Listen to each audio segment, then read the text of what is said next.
Hello बच्चों। तो आपने माइक्रोब्स इन ह्यूमन वेलफेयर आपने अच्छे से पढ़ लिया होगा। तो आज हम उनके कुछ एमसीक्यू देखने वाले हैं जो कि आपके नीट के लिए बहुत आईएमपी हैं। ठीक है, देखिए सबसे पहला जो आपका एमसीक्यू है वो क्वेश्चन लिखा है आपका, which of the following statement about methanogen is not correct. तो मीथेनोजन मैंने बताया था कि एक बैक्टीरिया होता है आपका, एनारोबिक बैक्टीरिया होता है, जो कि मैंने आपको दो जगह पढ़ाया है। देखो, मीथेनोजन या एनारोबिक बैक्टीरिया, ये बैक्टीरिया आपका एक तो एनारोबिक स्लज डाइजेस्टर में प्रेजेंट होता था, और जो दूसरा होता था आपका, ये कहाँ प्रेजेंट होता था, र्यूमैन। ठीक है, स्टोमक का पार्ट होता था र्यूमैन कैटल्स में।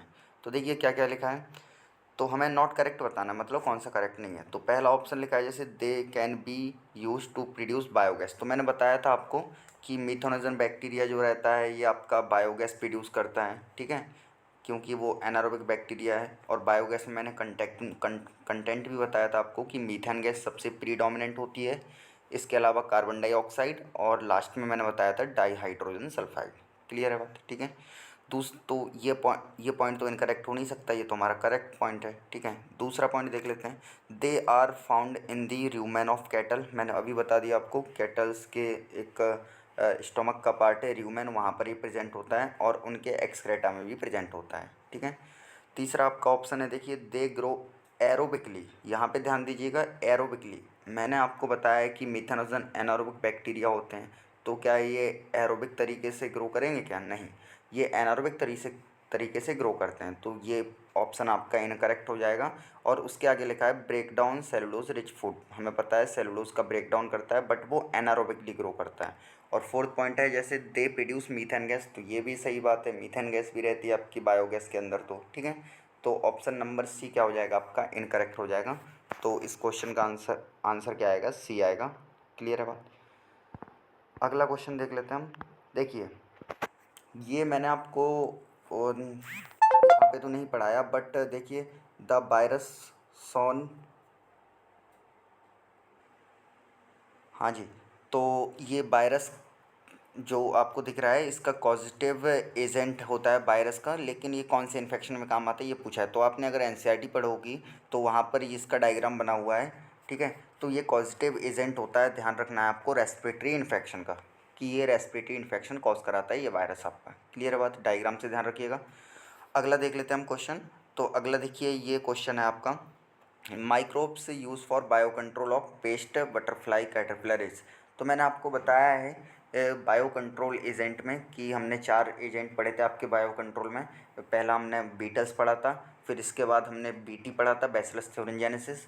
फिर हमने इसके बाद बताया था आपको बैक्लोवायरस, और एक और था आपका ट्राइकोडर्मा पॉलीस्पर्म। ट्राइकोडर्मा तो आपका फ्री लिविंग फंगाई होता था, और ये जो प्लांट्स को इन्फेक्शन से बचाता था। ठीक है, प्लांट को इन्फेक्शन, बट यहाँ प्लांट इन्फेक्शन की तो कोई बात ही नहीं की गई, बटरफ्लाई कैटरपिलर की बात की गई। तो मैंने बताया था आपको बीटी, बैसिलस thuringiensis क्या करता था, बीटी टॉक्सिन प्रोड्यूस करता था, और ये टॉक्सिन बटरफ्लाई के कैटरपिलर लार्वा के अंदर गट में परफोरेशन क्रिएट करा देता था, जिससे बटरफ्लाई क्या होता, बटरफ्लाई का कैटरपिलर लार्वा क्या हो जाता था, मर जाता था। ठीक है, तो यहाँ पर उसी की बात हुई है, तो आपका आंसर जाना चाहिए इसका बैसिलस thuringiensis। तो ऑप्शन नंबर 1 इज करेक्ट। ठीक है, अगला सवाल देख लेते हैं हम।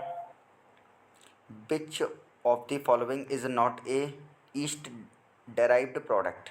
देखिए, ईस्ट की बात की गई है, तो पहला ऑप्शन जैसे लिखा है आपका स्टेटिन। स्टेटिन हमें पता है मोनास्कस परप्यूरियस नामक ईस्ट से रिलीज होता था, तो ये भी ईस्ट का प्रोडक्ट है। ठीक है, दूसरा हम जानते हैं साइक्लोस्पोरिन ए। यहाँ पर भी मैंने बताया था आपको ट्राइकोडर्मा पॉलीस्फोरम, जो कि एक क्या होता था, फंगस होता था। बताया था मैंने, क्या होता था, फंगस होता था। ठीक है, लेकिन यहाँ पे हमें ईस्ट के डेराइव प्रोडक्ट, ठीक है, ईस्ट के डेराइव प्रोडक्ट हमारा एक स्टेटिन हो गया। ठीक है, ये साइक्लोस्पोरिन ये तो हमारा फंगस से रिलीज होता है। इथेनॉल और ब्रेड बताया था मैंने, सेक्रोमाइसिस सेरेविसिया से इथेनॉल बनता था आपका ब्रेवर्स से, और ब्रेड बनता था आपका बेकर से, लेकिन दोनों के ही ईस्ट से सीक्रेट होते थे। ठीक है, तो नॉट ए ईस्ट पूछा है, तो आपका आंसर क्या जाएगा, बी ऑप्शन जाएगा, साइक्लोस्पोरिन ए, क्योंकि ये फंगस से रिलीज होता है। क्लियर है बात? फंगस का प्रोडक्ट है। अगला, citric acid is produce by, हमें पता है सिट्रिक एसिड। देखिए क्लोस्ट्राइडियम ब्यूटिलाइसिस बताया था मैंने कि ये आपका क्या देता था, ब्यूटायरिक एसिड देता था। एस्परजिलस नाइगर ये हमारा फंगस होता था और ये प्रोड्यूस करता था आपका कौन सा, सिट्रिक एसिड प्रोड्यूस करता था। ठीक है, तो इस क्वेश्चन का आंसर क्या जाएगा आपका, बी जाएगा। अगर हम और ऑप्शन भी देख लें तो थर्ड ऑप्शन देखिए, एसिटोबैक्टर एसिटाई बोलते हैं पूरा, तो ये भी बैक्टीरिया रहता है और ये एसिड देता है एसिटिक एसिड। लैक्टोबैसिलस का सबको पता होगा, लैक्टिक एसिड बैक्टीरिया जो होते हैं वो आपका लैक्टिक एसिड देते हैं। तो option number is B is correct. ठीक है, अगला क्वेश्चन देख लेते हैं। एलेक्जेंडर फ्लेमिंग की डिस्कवरी के बारे में बात आ गई है। देखो एलेक्जेंडर फ्लेमिंग की मैंने आपको कहानी बताई थी, तो वो वर्क किस पे कर रहे थे वही पूछा है आपको सवाल। तो मैंने बताया था आपको स्टेफाइलोकोकाई ध्यान रखना है आपको, नॉट स्ट्रेप्टोकोकाई। ठीक है, तो ये वर्क कर रहे थे हमारे स्टेफाइलोकोकाई बैक्टीरिया पर। क्लियर है बात। ठीक है, तो इसका आंसर क्या जाएगा आपका, फर्स्ट जाएगा।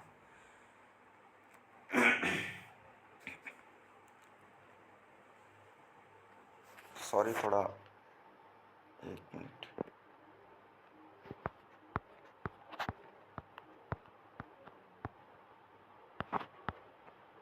तो ये एलेक्जेंडर फ्लेमिंग का हो गया हमारा। अगला देखिए क्वेश्चन है, विच of the following is not an example of industrial product. मैंने आपको बताया है कि माइक्रोब्स हमारे इंडस्ट्रियल प्रोडक्ट में रोल प्ले करते थे, बट यहाँ पर नॉट एन एग्जाम्पल पूछा है। ठीक है, तो इंडस्ट्रियल प्रोडक्ट में अगर आपको याद हो तो क्या क्या बनाए थे हम, एक तो वेवर्स बनाया था, एल्कोहल। ठीक है, और इसके बाद हमने क्या बनाया था, एंटीबायोटिक। तो इसमें पूछा है नॉट एन एग्जाम्पल, तो वेवर्स हो तो होता है इसका एग्जाम्पल इंडस्ट्रियल प्रोडक्ट का। इसके अलावा बियर उसी में आएगी, वेवर्स में। ठीक है, वेवर्स में ही आएगी आपकी बियर। एंटीबायोटिक भी आएगा आपका इंडस्ट्रियल प्रोडक्ट में। और तो कौन नहीं आएगा आपका, कर्ड, क्योंकि कर्ड जो बनता था वो हमने बताया था हाउस होल्ड प्रोडक्ट था, तो ये इंडस्ट्रियल प्रोडक्ट नहीं है। तो आंसर इसका क्या जाएगा, थर्ड जाएगा। ठीक है, अगला क्वेश्चन, द एक्टिवेटेड स्लज। देखिए ये हमारा वहाँ से आ गया सवाल, सीवेज ट्रीटमेंट से। ठीक है, मैंने बताया था एक्टिवेटेड स्लस क्या होता था। ठीक है, जब आपका फ्लॉस्क जो रहता था, फ्लॉस्क के सेटलिंग टैंक में सेटल डाउन हो जाता था, तो वो कहलाता था आपका एक्टिवेटेड स्लस। तो देख लीजिए ऑप्शन कौन सा करेक्ट है। और मैंने बताया था एक्टिवेटेड स्लज का जो ज़्यादातर पार्ट रहता है वो तो हम एनारोबिक स्लज डाइजेस्टर में रख देते हैं। ठीक है, और वहाँ से आपकी बायोगैस प्रोड्यूस होती है। और स्मॉल पार्ट जिसको हमने स्टार्टर बोला था या इनोकुलम बोला था एक्टिवेटेड स्लज का, वो हम वापस से डाल देते हैं एयरेशन टैंक में, ताकि फिर से आपके जो एरोबिक बैक्टीरिया हैं वो आपका क्या डाइजेस्ट कर सकें, ऑर्गेनिक मैटर डाइजेस्ट कर सकें। तो अब देखिए, pump back into aeration tank, सही बात है, एक्टिवेटेड स्लज का स्मॉल पार्ट हम एयरेशन टैंक में वापस से डाल देते। फिर इसके बाद लिखा है pump into large anaerobic sludge digester. ठीक है, और सी ऑप्शन लिखा है pump into primary settling tank. तो ऑप्शन नंबर 1 भी करेक्ट है और ऑप्शन नंबर 2 भी करेक्ट है। ठीक है, क्योंकि एक्टिवेटेड स्लज का पंप हम इसको वापस से हम एयरेशन टैंक में भी डालते थे और बड़ी अमाउंट में हम एनारोबिक स्लज डाइजेस्टर में भी रखते थे। क्लियर है बात। तो ऑप्शन नंबर आपका डी इज़ करेक्ट। ठीक है, अगला, Monascus purpureus is a east. हमें पता है मोनास्कस परप्यूरियस ईस्ट होता है, जो कि यूज़ होता है किसके प्रोडक्शन में, आपको सवाल ये पूछा गया है। तो देखिए पहला ऑप्शन है जैसे इथेनॉल, मैंने बताया था इथेनॉल तो आपका ब्रेवर्स ईस्ट देगा। ठीक है, सैक्रोमाइसिस सेरेविशिया। अगला है streptokinase for removing clot from the blood vessel. Streptokinase तो आपका स्ट्रेप्टोकोकस बैक्टीरिया देता था, मतलब ऑप्शन ये भी नहीं है। सिट्रिक एसिड, सिट्रिक एसिड आपका क्या कौन सा, एक फंगस देता था एस्परजिलस नाइगर, तो ये भी ऑप्शन में नहीं आएगा। ठीक है, अगला है आपका blood cholesterol lowering agent statin. ठीक है, हाँ ये आ सकता है। मोनास्कस परप्यूरियस बताया था मैंने कि ये आपका प्रोडक्ट देता था, किसके प्रोडक्शन में काम आता था, स्टैटिन के। और स्टैटिन क्या करता था, ये ब्लड में कोलेस्ट्रॉल को कम करता था। तो ऑप्शन नंबर इज डी। ठीक है, अगला क्वेश्चन देखिए, विच of the following statement is incorrect regarding fermentation. Fermentation के बारे में इनकरेक्ट ऑप्शन पूछा है।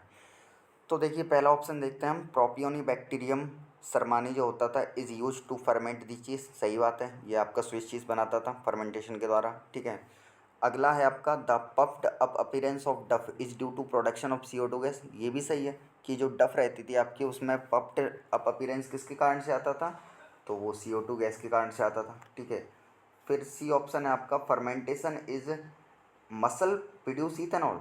मसल्स के अंदर इथेनॉल, ये कोई मैच नहीं हो रहा ना, मसल्स के अंदर इथेनॉल थोड़ी बनता है फर्मेंटेशन के द्वारा। फर्मेंटेशन होता है हमारी बॉडी के अंदर मसल्स में, बट वहाँ पर लैक्टिक एसिड बनता है, ध्यान रखिएगा, ठीक है। तो इसका आंसर क्या चला जाएगा आपका? सी, इथेनॉल नहीं बनेगा, ठीक है। और D option, toddy is made by fermenting sap from palm, तो ये भी बिल्कुल करेक्ट आंसर है कि टॉडी हमारी फर्मेंटेशन से बनती थी सेफ्रॉम पाल्म से। तो आपको इनकरेक्ट पूछा है तो option number C is correct, ठीक है, ऑप्शन नंबर सी आएगा इसका। अगला, माइक्रोबियल बायो कंट्रोल एजेंट, देखिए बायो कंट्रोल के बारे में फिर से सवाल आ गया। स्पीसीज स्पेसिफिक, नैरो स्पेक्ट्रम और इंसेक्टिसाइडल, ये तो मैंने आपको डायरेक्ट बताया हुआ है। देखिए 3 पॉइंट बताए थे मैंने आपको, बैक्लोवायरस या फिर बैक्लोवायरस का एक जीन होता था, कौन सा जीन होता था? न्यूक्लियो पॉलीहेड्रोवायरस। बैक्लोवायरस का एक जीन होता था एनपीवी, न्यूक्लियो पॉलीहेड्रोवायरस। तो उसके मैंने 3 पॉइंट बताए थे कि ये एक तो स्पेसिफिक होता है, दूसरा नैरो स्पेक्ट्रम में होता है, और तीसरा इंसेक्टिसाइडल एप्लीकेशन होती है। तो इसका सीधा आंसर क्या चला जाएगा आपका? NPV, nucleopolyhedrovirus, option number D. अगला देखिए सवाल क्या है आपका। Bacteria and would involved in the work of Alexander Fleming, जो पेनिसिलिन की डिस्कवरी है उसी के बारे में बात की गई है कि कौन से बैक्टीरिया के इन्वॉल्व थे आपके, ठीक है, और किस पे वर्क कर रहे थे। तो देखिए द बैक्टीरिया एंड मुड, तो बैक्टीरिया और मुड का नाम पूछा है। तो मैंने बताया था आपको कि एलेक्जेंडर फ्लेमिंग जो हैं वो कौन से बैक्टीरिया, स्टेफाइलोकोकाई बैक्टीरिया पे ग्रोथ कर रहे थे। तो आप ऑप्शन देख लो, स्टेफाइलोकोकाई। तो सेकंड एंड फोर्थ तो आपका ऑप्शन से हट गए, फर्स्ट और थर्ड बचे हैं। अब आपकी बात आती है मुड की, तो मैंने बताया था ये मुड जो रहती थी वो अनवॉश्ड कल्चर प्लेट पे ग्रोथ करती थी आपकी, जिसका नाम था पेनिसिलियम नोटेटम, ठीक है। तो अब ऑप्शन आपका बन गया सी वाला, ठीक है, सी इज़ करेक्ट, जो कि आपकी पेनिसिलिन देती थी, पेनिसिलियम नोटेटम। तो ऑप्शन नंबर इसका सी आएगा आंसर, ठीक है। अगला क्वेश्चन देखिए, identify the incorrect matched pair, ठीक है, आपको इनकरेक्ट ऑप्शन बताना है, ठीक है, इनकरेक्ट मैच पेयर। देखिए ज़रा, ट्राइकोडर्मा हार्जेनियम, मैंने ट्राइकोडर्मा पॉलीस्पोरम तो बताया था, ये हार्जेनियम नहीं था आपका, ठीक है। ट्राइकोडर्मा पॉलीस्पोरम होता तो वो साइक्लोस्पोरिन ए के बारे में सही होता, तो ये तो इनकरेक्ट मैच है। दूसरा देख लेते हैं, चलो, मोनास्कस परप्यूरियस स्टैटिन, ये सही है। एस्परजिलस नाइगर, ये सिट्रिक एसिड देता था, ये भी सही है। स्ट्रेप्टोकोकस पायोजेंस, ठीक है, ये क्लॉट बस्टर। स्ट्रेप्टोकोकस निमोनिया जो रहते हैं वो आपके पायोजेंस ही रहते हैं, ध्यान रखना, ठीक है। तो वो आपका स्ट्रेप्टोकाइनेस, और स्ट्रेप्टोकाइनेस क्या काम करता था? Clot buster. तो ये भी सही है, मतलब सेकंड, थर्ड और फोर्थ तो सही है, बट फर्स्ट वाला क्या है? इनकरेक्ट है, क्योंकि वहाँ ट्राइकोडर्मा पॉलीस्पोरम आना था, हार्जेनियम नहीं आना था। क्लियर है बात है, ठीक है। तो इसका आंसर क्या जाएगा? फर्स्ट जाएगा।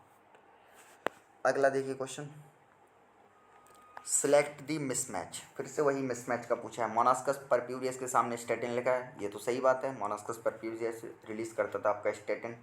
फिर इसके बाद ट्राइकोडर्मा पॉलीस्पोरम साइक्लोस्पोरिन ए को प्रोड्यूस करता है, ये भी सही बात है, ठीक है, तो ये भी करेक्ट है। हमें मिसमैच पूछा है। क्लोस्ट्राइडियम ब्यूटिलाइसम, ये गलत हो गया। देखिए क्लोस्ट्राइडियम ब्यूटिलाइसम क्या करता था? ब्यूटायरिक एसिड देता, सिट्रिक एसिड तो अपना एस्परजिलस नाइगर देता था। और डी ऑप्शन क्यों सही है? स्ट्रेप्टोकाइनेस देता था, ठीक है। तो ऑप्शन नंबर सी मिसमैच है, तो थर्ड आंसर आएगा इसका, ठीक है। अगला, which of the following is one of the most significant discovery of 20th century. मैंने बताया था 20वीं शताब्दी की एक डिस्कवरी है जो कि आपके अलेक्जेंडर फ्लेमिंग ने की थी, और greatly contribute towards the welfare of human society, और बहुत ज़्यादा उसका यूज़ हुआ था। तो किसकी डिस्कवरी थी? पेनिसिलिन की, ऑप्शन नंबर सी आएगा इसका, ठीक है। अगला क्वेश्चन देखते हैं, symbiotic association between fungi and root of the plant. मैंने आपको बताया है कि अगर आपका रूट का एसोसिएशन बैक्टीरिया के साथ मिल रहा है तो उसे राइजोबियम बोलते थे, और रूट का एसोसिएशन अगर फंगाई के साथ मिल रहा है तो आप उसे माइकोराइजा बोलते थे। तो ऑप्शन कौन सा आ जाएगा आपका? बी आंसर आ जाएगा इसका, ठीक है। अगला क्वेश्चन देखते हैं, विच of the following helps in absorption of phosphorus from soil by plants. बताया है मैंने आपको ये, देखिए एब्जॉर्प्शन ऑफ फॉस्फोरस, ठीक है, राइजोबियम, एनाविना, फ्रैंकिया, ग्लोमस। मैंने आपको माइकोराइजा बताया था, ठीक है। माइको मतलब फंगाई था, फंगाई का एसोसिएशन था आपका किसके साथ? फंगाई का एसोसिएशन किसके साथ था आपका? रूट ऑफ द प्लांट के साथ। और ध्यान रखना आपको, माइकोराइजा की एक जीनस है ग्लोमस जीन, ठीक है, ग्लोमस जीन होता है। तो माइकोराइजा बेसिकली हेल्प क्या करती थी? ये जो आपकी फंगाई होती थी वो सॉइल से फास्फोरस को लेती थी, ठीक है। तो देखो absorption of phosphorus from soil, ठीक है। और वो किसको देती थी, प्लांट्स को देती थी, और प्लांट्स बदले में उसे खाना देता था। तो इसका आंसर क्या जाएगा आपका, अब आपका माइकोराइजा जाना चाहिए, ठीक है। माइकोराइजा जाना चाहिए, मतलब फंगाई से एसोसिएटेड है, बट इसका एक जीनस है ग्लोमेशिन, तो हम आंसर ग्लोमस लगाएंगे, तो फोर्थ आंसर इज करेक्ट, ठीक है। अब आपका बीओडी से सवाल आ गया, देखिए biological biochemical oxygen demand of waste water is estimated measuring the amount of. मैंने बताया था बीओडी जितना ज़्यादा होगा ऑर्गेनिक मैटर उतना ही ज़्यादा होगा, क्योंकि बीओडी ऑक्सीजन उतनी ही ज़्यादा मांगेगा हमारे बैक्टीरिया जितना उसे काम ज़्यादा करना है। और काम क्यों ज़्यादा करना पड़ेगा, क्योंकि ऑर्गेनिक मैटर ज़्यादा है। तो देखिए लिखा है टोटल इनऑर्गेनिक मैटर, गलत है। Biodegradable organic matter, oxygen evolution, oxygen consumption. तो ये मेज़र करता है, एक तो ऑक्सीजन का कंजप्शन करता है, ठीक है।